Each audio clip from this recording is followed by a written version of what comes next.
السلام علیکم ورحمۃ اللہ وبرکاتہ۔ سیدنا عثمان غنی رضی اللہ عنہ پیش خدمت ہے۔ جی ہاں، اسلام کے تیسرے خلیفہ راشد سیدنا عثمان غنی کا دل آویز تذکرہ کہ جن کے علاوہ دنیا میں کوئی ایسا شخص نہیں ہوا جس کے نکاح میں کسی نبی کی 2 بیٹیاں آئی ہوں۔ اعلان نبوت سے پہلے نبی کریم صلی اللہ علیہ وسلم نے اپنی بیٹی رقیہ کو ان کے نکاح میں دیا۔ بدر کے روز وہ فوت ہو گئیں تو اپنی دوسری بیٹی ام کلثوم کو ان کے نکاح میں دے دیا۔ آپ پہلے پہل ایمان لانے والوں یعنی السابقون الاولون میں شامل ہیں، عشرہ مبشرہ میں سے ہیں۔ ان کی مظلومانہ شہادت تاریخ اسلام کی پیشانی پر ایک داغ ہے جسے قیامت تک مٹایا نہ جا سکے گا۔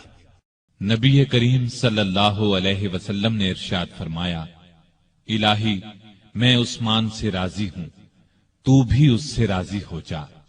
عثمان کو آج کے بعد کوئی عمل نقصان نہیں دے گا۔ جماعت اصحاب روشن ستارے ہیں، آسمان پر موجود ستاروں کی روشنی کم و بیش ہے۔ یہی مثال صحابہ کرام رضی اللہ عنہم کی ہے، لیکن ہیں سبھی روشن۔ ان میں سب سے نمایاں، سب سے روشن اور سب سے تابناک بہرحال پہلے 4 صحابہ رضی اللہ عنہم ہی ہیں۔ یہی پہلے 4 اصحاب خلفائے راشدین ہیں۔ عشرہ مبشرہ میں بھی سب سے پہلے انہی کا نام ہے۔ اسلام کا دامن شہادتوں سے مالا مال ہے۔ اعلان نبوت کے بعد سے آج تک مسلمان اسلام کے لیے قربانیاں دیتے آئے ہیں۔ خود نبی پاک صلی اللہ علیہ وسلم کے دور میں بہت سے صحابہ شہادت سے سرفراز ہوئے۔ آج واقعہ کربلا کو شہادت کا سب سے بڑا واقعہ خیال کیا جاتا ہے۔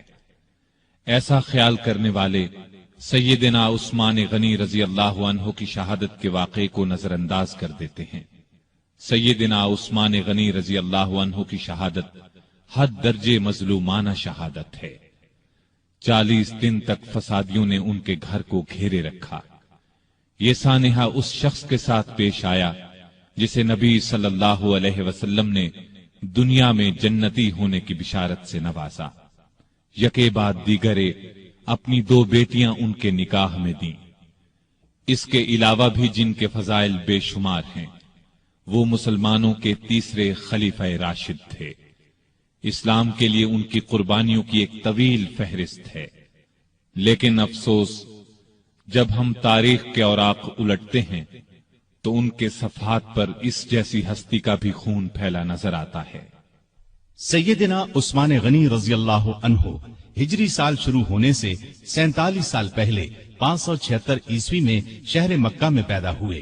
ان کی پیدائش سے 6 سال پہلے ہمارے رسول کریم صلی اللہ علیہ وسلم دنیا میں تشریف لا چکے تھے۔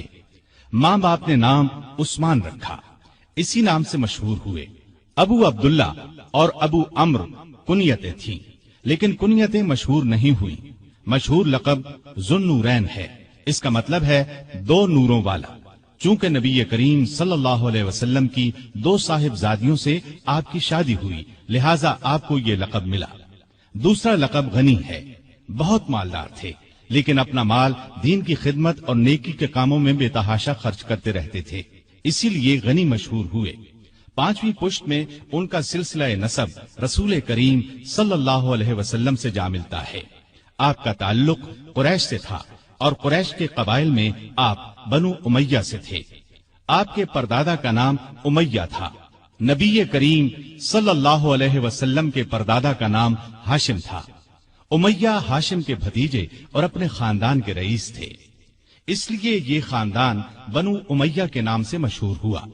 اس خاندان سے تعلق رکھنے والوں کو اموی کہا جاتا ہے۔ قریش کا قومی جھنڈا بنو امیہ کے پاس تھا۔ اسی طرح بنو ہاشم کے ذمے کعبے کی نگرانی کا کام تھا۔ گویا دونوں خاندان مرتبے والے تھے۔ عثمان غنی کے والد عفان نے اسلام کا زمانہ نہیں پایا۔ رسول اکرم صلی اللہ علیہ وسلم نے جس زمانے میں نبوت کا اعلان فرمایا، عفان اس سے پہلے ہی فوت ہو چکے تھے۔ والدہ کا نام اروا تھا۔ بی بی اروا کی والدہ کا نام ام حکیم بیضا تھا۔ یہ رسول کریم صلی اللہ علیہ وسلم کی پھوپھی یعنی آپ کے والد جناب عبداللہ کی سگی بہن تھیں۔ اس طرح بی بی اروا آپ کی پھوپھی زاد بہن تھیں اور عثمان آپ کے بھانجے تھے۔ آپ کے بچپن کے حالات تاریخ کی کتب میں بہت کم ملتے ہیں۔ اتنا ذکر ضرور ملتا ہے کہ گھر والوں نے عثمان رضی اللہ عنہ کو لکھنا پڑھنا سکھایا، اچھے آدمیوں کی طرح رہنے کی تربیت دی۔ بڑے ہوئے تو غلے کی تجارت شروع کر دی۔ بہت ایماندار تاجر تھے، کاروبار خوب چمکا، بہت دولت مند ہو گئے، لیکن انہوں نے اپنی دولت کو فضول کاموں میں خرچ نہ کیا، نیکی کے کاموں میں خرچ کرنے لگے۔ اس زمانے میں شراب پینے کا رواج تھا، بہت کم لوگ اس بری عادت سے بچے ہوئے تھے، لیکن عثمان نے کبھی شراب کو ہاتھ تک نہ لگایا۔ یہی وجہ تھی کہ قریش کے لوگ ان کی بہت عزت کرتے تھے۔ عثمان غنی رضی اللہ عنہ 34 سال کے تھے کہ رسول پاک صلی اللہ علیہ وسلم نے اپنے نبی ہونے کا اعلان فرمایا۔ ابو بکر رضی اللہ عنہ نے ان کے سامنے بھی اسلام کی خوبیاں بیان کی اور ان کے درمیان دوستی بھی تھی، چنانچہ اسلام کی خوبیاں سن کر ان پر فوری اثر ہوا۔ نبی صلی اللہ علیہ وسلم کی خدمت میں حاضر ہونے اور اسلام قبول کرنے پر آمادہ ہو گئے۔ ایسے میں آپ صلی اللہ علیہ وسلم خود وہاں تشریف لے آئے اور آتے ہی فرمایا، اے عثمان، اللہ کی جنت قبول کر، مجھے اللہ نے تیری اور تمام خلقت کی ہدایت کے لیے بھیجا ہے۔ یہ سنتے ہی سیدنا عثمان غنی نے فوراً کلمہ پڑھ لیا، اپنا ہاتھ رسول اللہ صلی اللہ علیہ وسلم کے ہاتھ میں دے دیا۔ یہ نبوت کا پہلا سال تھا۔ اس وقت تک صرف گنتی کے چند نیک لوگوں ہی نے اسلام قبول کیا تھا۔ ان نیک لوگوں میں عثمان غنی رضی اللہ عنہ کی خالہ سودا رضی اللہ عنہا بھی تھیں۔ عثمان اسلام لانے سے پہلے ایک دن ان کے ہاں گئے تو انہوں نے کہا، بھانجے، بے شک محمد صلی اللہ علیہ وسلم اللہ کے سچے رسول ہیں، ان پر قرآن نازل ہوا ہے اور وہ اللہ کی طرف بلاتے ہیں، ان کا دین قبول کرنے میں ہی بہتری ہے۔ خالہ کی باتوں کا بھی عثمان پر بہت اثر ہوا۔ اس کے بعد ابو بکر سے ان کی ملاقات ہوئی تو انہوں نے خالہ کی باتوں کا ذکر کیا۔ اس پر سیدنا ابو بکر صدیق رضی اللہ عنہ نے فوراً فرمایا، اللہ کی قسم، جو کچھ تمہاری خالہ نے کہا ہے وہ بالکل سچ ہے۔ پھر انہوں نے خود بھی اسلام کی خوبیوں کا ذکر کیا۔ عثمان غنی رضی اللہ عنہ کا دل بالکل موم ہو گیا۔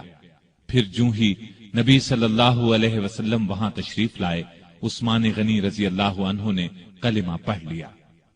جناب ذوالنورین میں اس قدر خوبیاں تھیں کہ ان کے اسلام قبول کرنے کے کچھ ہی عرصے بعد رسول کریم صلی اللہ علیہ وسلم نے اپنی منجلی بیٹی رقیہ رضی اللہ عنہا کی شادی ان سے کر دی۔ اس طرح عثمان رضی اللہ عنہ رسول کریم صلی اللہ علیہ وسلم کے داماد بنے۔ نبوت کے اعلان کو جب 4 سال گزر گئے تو نبی صلی اللہ علیہ وسلم نے لوگوں کو اعلانیہ اسلام کی طرف بلانا شروع کیا۔ اس پر مکے کے مشرک آپ صلی اللہ علیہ وسلم کے اور مسلمانوں کے دشمن ہو گئے، مسلمانوں پر ظلم کے پہاڑ توڑنے لگے۔ عثمان غنی کے کافر چچا حکم بن ابی العاص کو ان کے اسلام لانے کے بارے میں معلوم ہوا تو آگ بگولا ہو گیا۔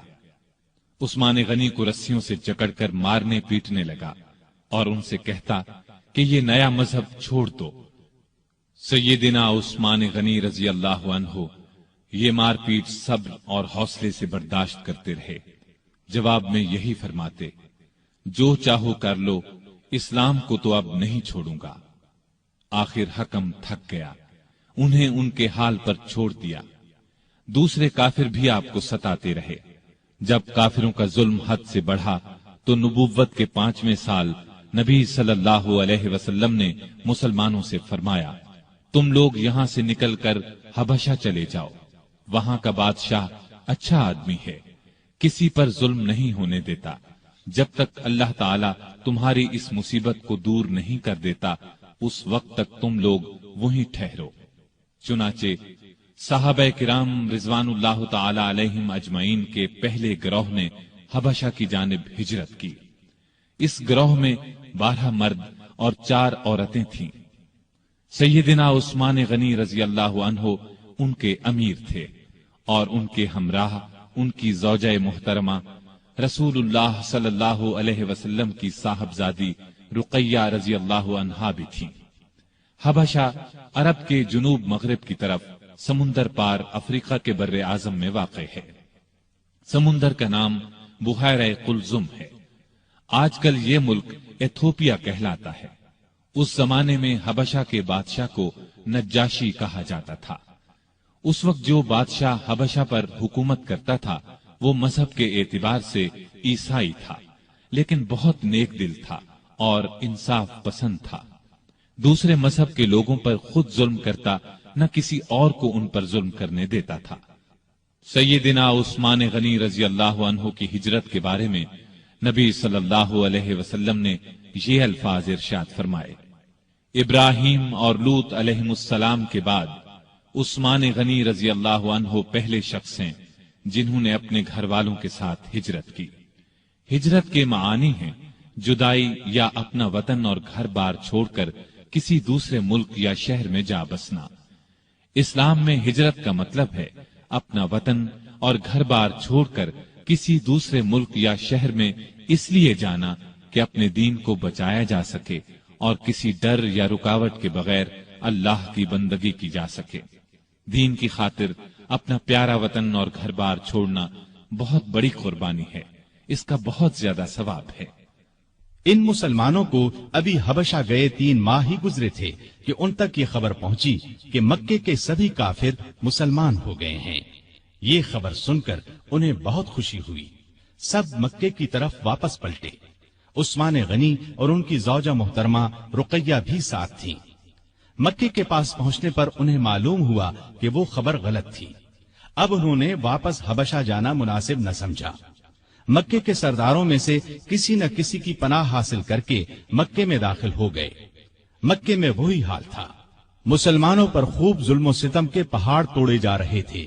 جب ان کی سختیاں حد سے بڑھ گئیں تو اگلے سال رسول کریم صلی اللہ علیہ وسلم نے پھر ہدایت فرمائی کہ مسلمان حبشہ کی طرف ہجرت کر جائیں۔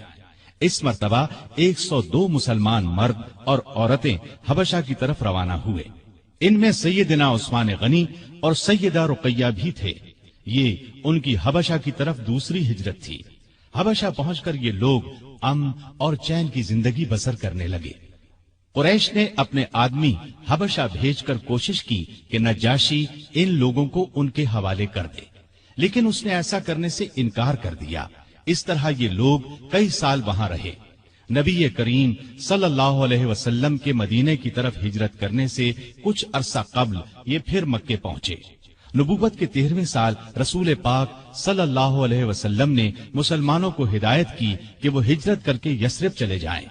یثرب مکے کے شمال میں قریباً 421 کلومیٹر دور ایک بہت پرانا شہر تھا۔ وہاں کے رہنے والے بہت سے لوگ مسلمان ہو چکے تھے۔